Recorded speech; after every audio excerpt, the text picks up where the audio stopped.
This is a Sports Catastrophe production.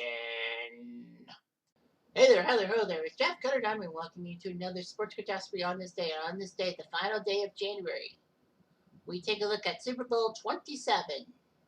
Yes, it was played on January 31st, 1993, between the 4th seed Buffalo Bills from the AFC and the number 2 seed Dallas Cowboys in the NFC.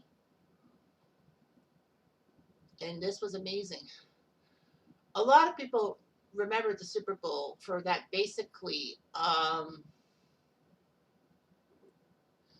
the big score, the 52-17 game, which is the third highest scoring Super Bowl in history, and I believe I don't know what they said, the fourth highest by point differential. We don't know, but anyway, the Cowboys defeated the Bills 52-17, their third Super Bowl in history and their first in 15 years.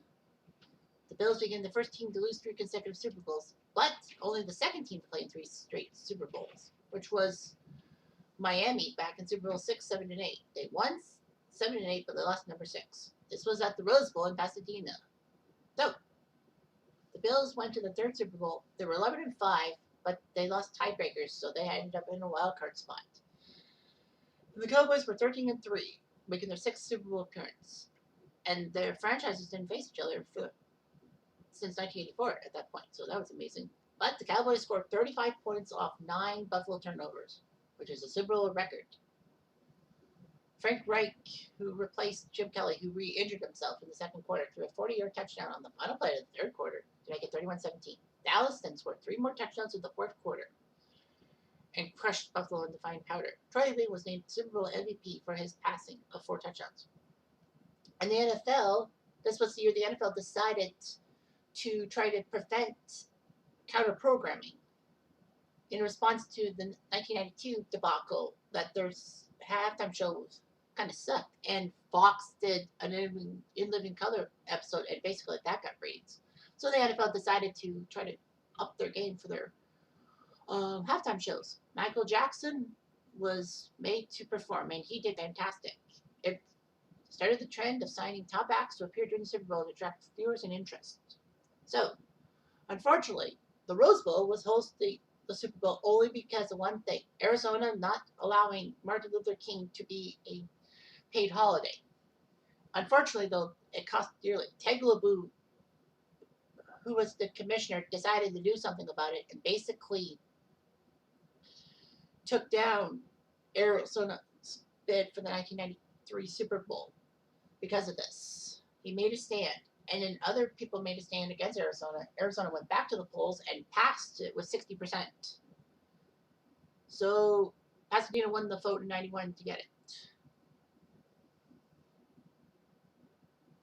The NFL decided, after Arizona finally decided to allow MLK Day, they decided to say Tempe can have the Super Bowl in 3 years. So Arizona gets their first Super Bowl 3 years later. Not bad.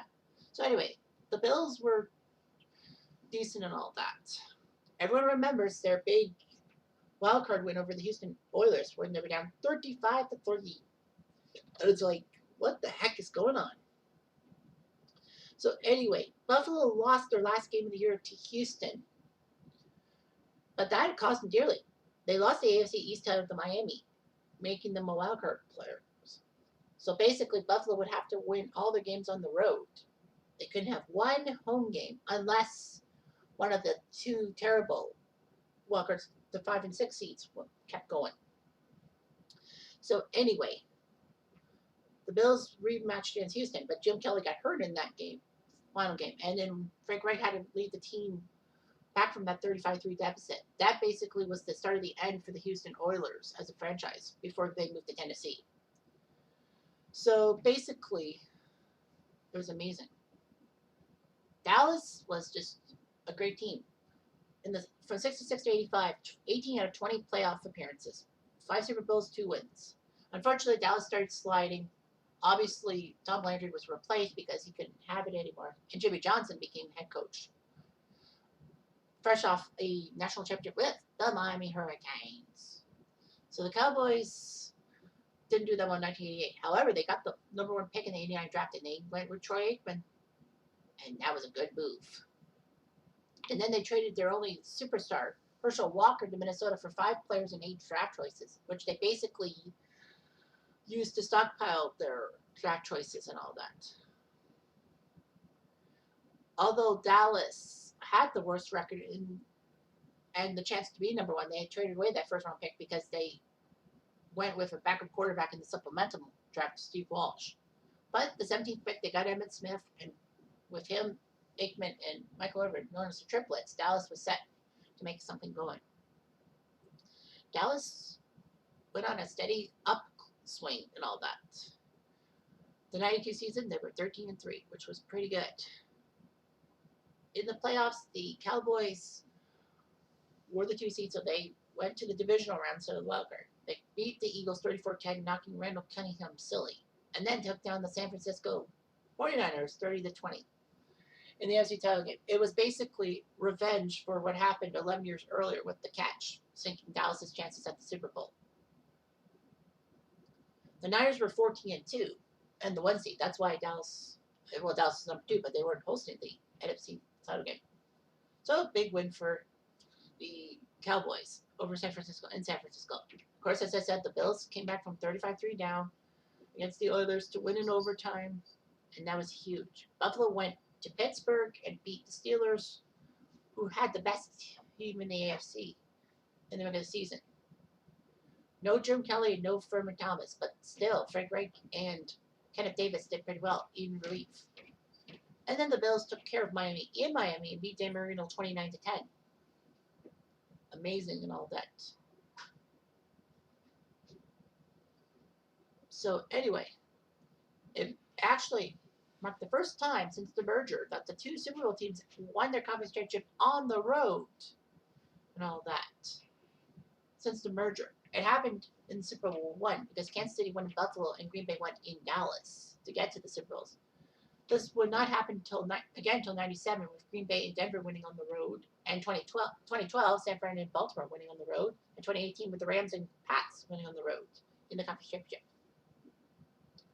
So anyway, a lot of notes and all that. Basically, Dallas was favored because of the dominance of the NFC teams, and Buffalo basically didn't have the experience Dallas did and all that. Jimmy Johnson actually was trying to become the first head coach to win a college football national title and a Super Bowl. Of course, he was champion of the University of Miami. Jimmy Johnson, Barry Switzer, and Pete Carroll. Well, he did. And then Barry Switzer and Pete Carroll became guys who've done that. Carroll for USC and Seattle, and Barry Switzer, Oklahoma, and the Cowboys. This was the last time the Rose Bowl hosted the Super Bowl and all that. It was kind of terrible in a sense. LA would not host another Super Bowl for a while because, well, obviously they had no NFL teams for 2 decades. LA will get the Super Bowl in 2022 at SoFi Stadium. So basically, yeah, this was amazing. So NBC with Dick Enberg and Bob Trumpy in the booth for this game. CBS actually was going to be the Super Bowl host in 93, with the NBC doing it in 92. But because CBS wanted a strong lead-in for its coverage of the 92 Olympics, they were allowed to swap. So that's what they did. So basically, yeah, NBC did a lot of things. Super Bowl was broadcast on CTV. That's weird. I thought the Super Bowl was on Global. It was on Channel 6. NBC decided to premiere Homicide: Life on the Street after the Super Bowl. This would be the 3rd successful series to premiere after a Super Bowl. The A-Team and The Wonder Years were the other 2 massive successes. Pretty good, eh? So anyway, yeah, pregame stuff and all that.